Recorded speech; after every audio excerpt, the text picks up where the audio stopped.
नमस्कार मित्रों, उत्तराखंड मुक्त विश्वविद्यालय के कम्युनिटी रेडियो हेलो हल्द्वानी में आपका बहुत स्वागत है। 91.2 मेगाहर्ट्ज की तरंगों पर आप इस रेडियो को सुन पा रहे हैं। दोस्तों, हमेशा की तरह हमारे जो जन स्वास्थ्य विशेषज्ञ हैं डॉक्टर एच.एस. बिष्ट हमारे साथ आज मौजूद हैं। तो जाहिर सी बात है, कोई खास मौका होगा, कोई खास दिवस होगा, तो हम आपको बताते चले कि आज विश्व हेपेटाइटिस दिवस है। तो इस दिवस का क्या इतिहास है, कब से ये दिवस मनाया जाता रहा है, कितनी गंभीर है ये बीमारी हेपेटाइटिस की। अगर इसको मैं एक शब्द में बताना चाहूँ तो हमारे पहाड़ों में जो पीलिया बिगड़ जाता है, तो बिगड़ने के बाद की जो स्टेज होती है, दरअसल मोटा मोटी हेपेटाइटिस उसी ही कहा जाता है। तो बहुत विस्तार से डॉक्टर एच.एस. बिष्ट बताएंगे। Doctor HS. बिष्ट, आपका बहुत बहुत स्वागत है हमारे इस कार्यक्रम में। धन्यवाद सुनीता जी। तो सर, आप बताएं कि क्या इतिहास है इस दिवस का और कितना गंभीर है ये मुद्दा। जैसा आपने बताया कि हेपेटाइटिस एक तरीके से हमारे स्थानीय उसमें पीलिया को बिगड़ना जैसे कहा जाता है, ये कुछ वही चीज है, एक लीवर की बीमारी है। और ये जो है आमतौर पर इस बरसात के सीजन में इसलिए इससे हमें बहुत ज्यादा सावधान रखना पड़ता है, क्योंकि आजकल दूषित पानी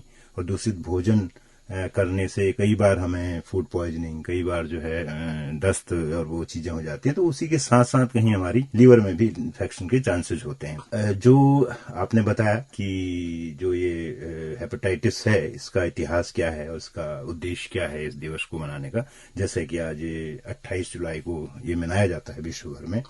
तो इसका मुख्य जो उद्देश्य यही है कि इस बीमारी से किसी तरीके से बचा जाए, क्योंकि जैसे अभी आंकड़े कहते हैं कि हर 30 सेकंड में एक व्यक्ति की हेपेटाइटिस से मौत होती है। तो ये बहुत चिंताजनक है और विकासशील देशों में ये समस्या अधिक बढ़ जाती है, क्योंकि हमारे पास अभी भी बहुत साफ पानी नहीं है, उपलब्ध नहीं है, और बहुत दूषित भोजन के भी केसेस हमारे यहाँ होते हैं। और जैसा इतिहास के बारे में अगर बताया जाए तो नोबेल पुरस्कार विजेता वैज्ञानिक डॉक्टर बारूक ब्लमबर्ग ने हेपेटाइटिस बी वायरस की खोज की थी, और यह खोज उनके रिसर्च को जो है मेडिकल कम्युनिटी ने कभी भुलाया नहीं। और उन्हीं की जन्मदिन 28 जुलाई 1925 में उनका जन्म हुआ था। उन्हीं के जन्मदिन को एक तरीके से ट्रिब्यूट किया गया कि जो है उन्हें याद करने के लिए 28 जुलाई को हर वर्ष वर्ल्ड हेपेटाइटिस डे मनाया जाए। तो वर्ल्ड हेल्थ ऑर्गेनाइजेशन की ओर से इस दिन हेपेटाइटिस को लेकर भी पूरे दुनिया भर में जागरूक करने के लिए अभियान भी चलाया जाता है, ताकि जल्द से जल्द जो अभी 2030 तक विश्व स्वास्थ्य संगठन का सभी सरकारों की ओर से मिलके यह उद्देश्य है कि इसे 2030 तक लोगों को जागरूक करके, ताकि वो दूषित भोजन, दूषित पानी, संक्रमित सुइयों से, गलत ब्लड के उससे सावधान रहें इस तरीके से, ताकि इससे बचाव हो सकता है। और पूरी तरीके से बचाई जा सकने वाली यह बीमारी है जिससे लोगों को बचाया जा सकता है। जी। तो सर, ये बीमारी है क्या असल में? मतलब ये दूषित खाने और दूषित पानी से ही होती है, या फिर ये कुछ और ब्लड के रास्ते भी क्या ये पहुंच सकती है, इसका जो वायरस है? बिल्कुल, आपने बहुत सही सवाल पूछा है। हेपेटाइटिस का मतलब उस अंग में सूजन होना होता है जो पोषक तत्वों को शरीर में प्रोसेस करता है, खून को फिल्टर करता है और संक्रमण से लड़ता है। यानी यह अंग हमारे शरीर का मुख्य अंग लीवर है जो कहलाता है। लीवर में होने वाली सूजन को हेपेटाइटिस बोलते हैं। अच्छा। जब लीवर में सूजन या डैमेज होता है तो लीवर का कार्य प्रभावित होता है, निश्चित तौर पर होता है। ज्यादा शराब पीना, विषाक्त पदार्थ और भोजन जैसे करना, कुछ दवाएं ऐसी होती हैं जिनसे जो है हेपेटाइटिस की समस्या को बढ़ावा मिलता है। तो इस तरीके से हम ये कह सकते हैं कि ये हेपेटाइटिस गंदे पानी और भोजन के सेवन से शुरू होता है, और हेपेटाइटिस ई के इन्फेक्शन की शुरुआत दूषित जल और दूषित भोजन से होती है। और इसके अलावा खुले में शौच, हाथ न धोना और सीवर आदि की सफाई करने वाले लोगों में हेपेटाइटिस तेजी से फैल सकता है।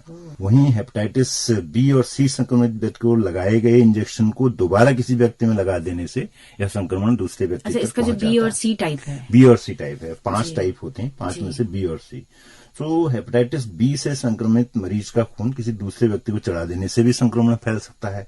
तो कुछ जो है एड्स और वैसे जो है इससे मिलते जुलते एच.आई.वी. से भी ये चीजें मिलती जुलती हैं। तो हेपेटाइटिस बी और सी संक्रमित व्यक्ति से जैसा कि यौन संबंध बनाने से भी फैल सकता है। हेपेटाइटिस से संक्रमित होने पर सबसे पहले मरीज के लीवर में खराबी होना शुरुआत वहीं से मानी जाती है, और संक्रमण की शुरुआत होने पर मरीज के लिए लीवर में सूजन शुरू होती है और धीरे धीरे लीवर खराब होने लगता है। इस तरीके से माल फंक्शन जिसे कहते हैं। सर, अगर संक्रमित बी और सी अगर है तब भी क्या लीवर में ही इफेक्ट पड़ेगा? बिल्कुल, मुख्यतः ये लीवर की ही बीमारी है। और इसके जो लक्षण हैं, पहचाना कैसे जाए इस बीमारी को, जैसे कुछ लोगों में ये होता है। तो इसमें जो है आमतौर पर नाखून पीले होना, पीलिया की शुरुआत है, बॉडी स्किन में पीलिया होना, मूत्र का रंग गहरा हो जाना, और पेट दर्द और सूजन बार बार रहना, भूख कम लगना, वजन का घटना लगातार तौर पर, उल्टी और मतली वगैरह आना बार बार, और थकान का रहना हमेशा जो है,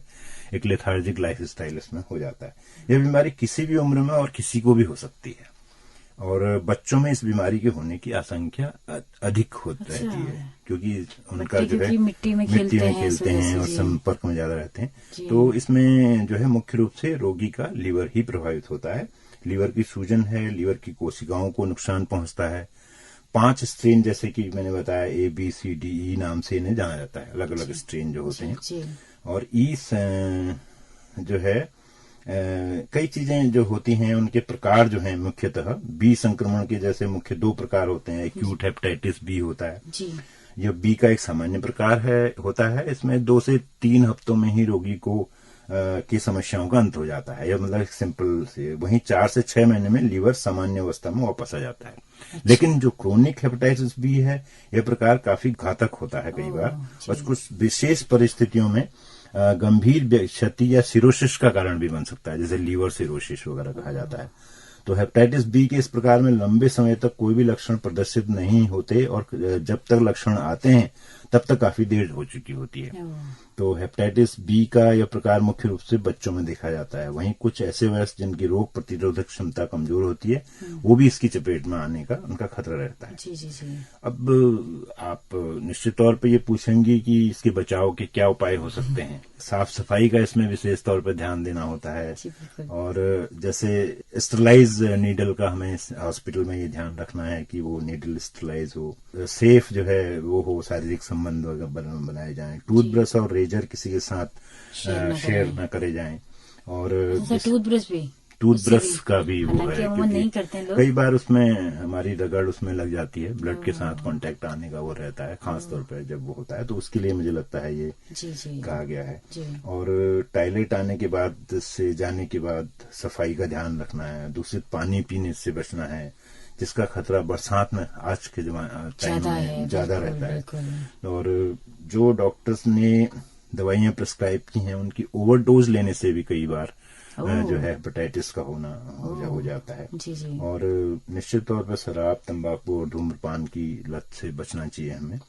पौष्टिक और सुपाच्य आहार लें, हरी सब्जियां लें, हल्की सुपाच्य टाइप की। किसी बीमारी का ट्रीटमेंट अगर हम ले रहे हैं तो उस समय भी हमें लीवर में कोई ऐसा वो न हो, तो उसका भी ध्यान रखना है। और निश्चित तौर पर हमारी लाइफ स्टाइल, योग, व्यायाम और टहलने की वॉकिंग वगैरह होना चाहिए। तो ज्यादा मसालेदार और तेली खाना भी शायद लीवर के लिए नुकसानदेह होगा। बिल्कुल।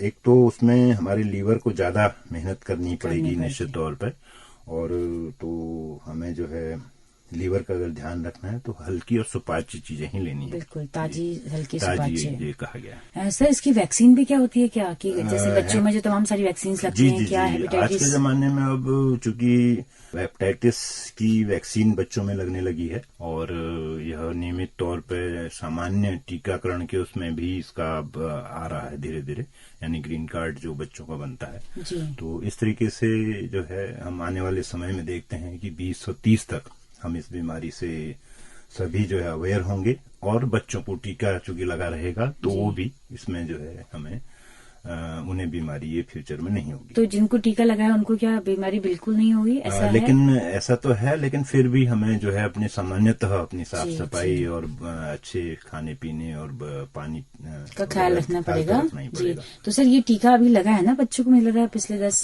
सालों से पिछले 8-10 सालों से यह टीकाकरण, वही मैं कह रहा हूँ आपसे, सामान्य टीकाकरण सूची में इसका वो नाम है, आ गया है। तो इसलिए जो है हम बच्चों का जो खासतौर पर जो खतरनाक घातक होता है हेपेटाइटिस, उससे हम बच सकते हैं। सर, इसकी घातकता कितनी है, कुछ अगर आंकड़े आप बताएं कि देखिए, अगर आंकड़े आप कहें तो यह एक तरीके से, चूंकि यह एक तरीके से साइलेंट किलर है, तो ऐसे में एपिडेमियोलॉजिस्ट भी कई बार वो हो जाते हैं, लेकिन हर 30 सेकंड में एक मौत ये बताती है कि ये बहुत घातक जो है बीमारी है। मतलब दुनिया में हर 30 सेकंड में एक व्यक्ति की मौत होती है। मौत हो रही है। भारत में भी इसी तरह का कुछ निश्चित तौर पर विकासशील देशों में ये रेशियो ज्यादा होगा। कोविड के मामले तो हमें दिखते हैं कि कोविड से इतनी मौतें हो गई हैं, लेकिन बहुत सारी ऐसी बीमारियां हैं। ये बातें उस समय भी उठी थी कि टीबी से हजारों लाखों लोग मर जाते हैं सालाना। तो वही बात है कि हेपेटाइटिस सी भी एक बड़ी घातक बीमारी है। तो मुझे लग रहा है काफी बातें हो गई हैं। कोई संदेश आपका हो और चलते चलते इस बरसात के सीजन में आपको स्वच्छ पानी इस्तेमाल करना चाहिए, स्वच्छ सुपाच्य और ताजा भोजन लेना चाहिए, ताकि हमारा लीवर हमेशा के लिए स्वस्थ रहे और हमारा थकान नहीं रहे, हमें एनर्जी मिलती रहे। क्योंकि हमारे खाने और पीने से ही हमारा जो है शरीर जो है अपनी एनर्जी लेता है, प्रोटीन लेता है, और उसी से हम अपना दैनिक जिंदगी का निर्वहन करते हैं। तो हम अच्छा एफिशिएंट लाइफ स्टाइल तभी अपना सकते हैं जब हम स्वस्थ और ताजा भोजन करेंगे। ये कहना तो बड़ा आसान सा लगता है, लेकिन मुझे लगता है कि जो एक बहुत ही लेवल स्तर का जो तबका है उसके लिए बड़ा मुश्किल होता होगा।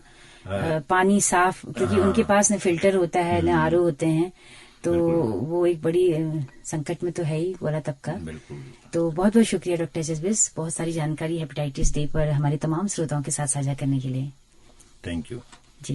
तो दोस्तों फिर से हाजिर होंगे डॉक्टर जसबिस फिर किसी अन्य स्वास्थ्य संबंधी जानकारी के साथ में। लेकिन आज का ये एपिसोड अगर आपको पसंद आया हो तो अपना फीडबैक हमें जरूर दीजिएगा। हमारा यूट्यूब चैनल है, फेसबुक पेज है हेलो हल्द्वानी नाम से। आपके फीडबैक का बहुत बेसब्री से हमें इंतजार रहेगा। अपनी रेडियो मित्र सुनीता भास्कर को इसी के साथ दीजिए इजाजत। नमस्कार।